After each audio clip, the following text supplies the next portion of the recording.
This video provides an in-depth survey of Genesis chapters 12 to 17, focusing on Abraham's call and the covenant God established with him. These chapters are foundational to understanding the history of the nation of Israel.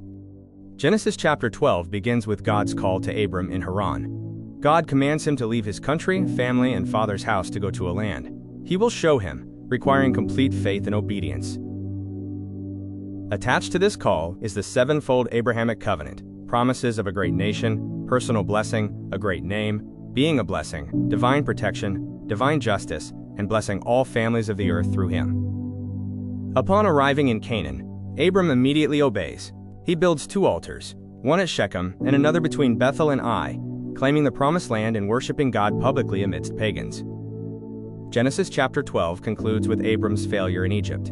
A famine leads him to deceive Pharaoh about Sarai, resulting in plagues on Egypt and their expulsion. This shows God's faithfulness, despite Abram's flaws.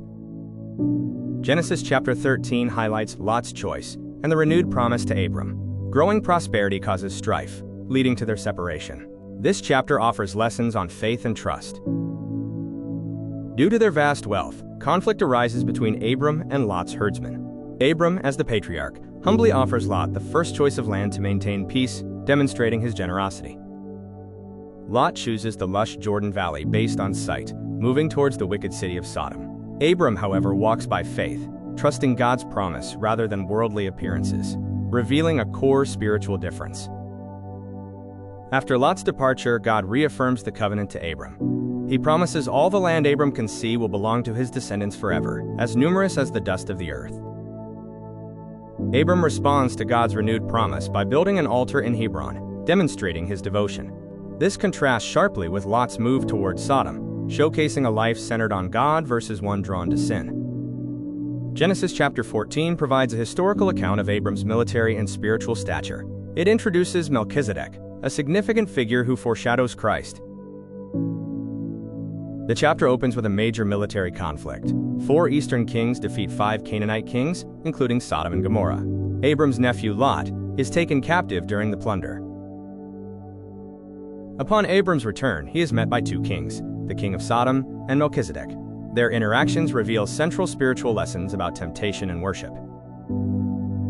Melchizedek, king of Salem and priest of God Most High, blesses Abram with bread and wine, acknowledging God's role in Abram's victory.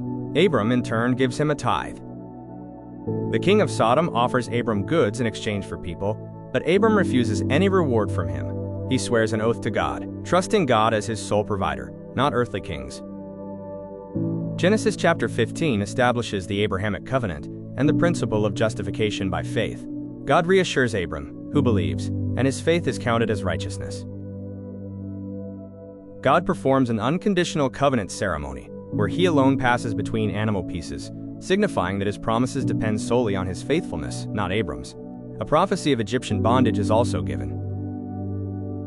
Genesis chapter 16 details Abram and Sarai's impatience.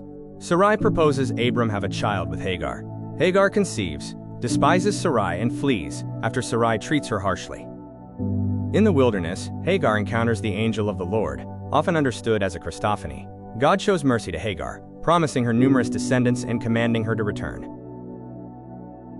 Christ tells Hagar to name her son Ishmael, meaning, God hears your affliction. A prophecy is given. Ishmael will be a wild man, living in conflict with others.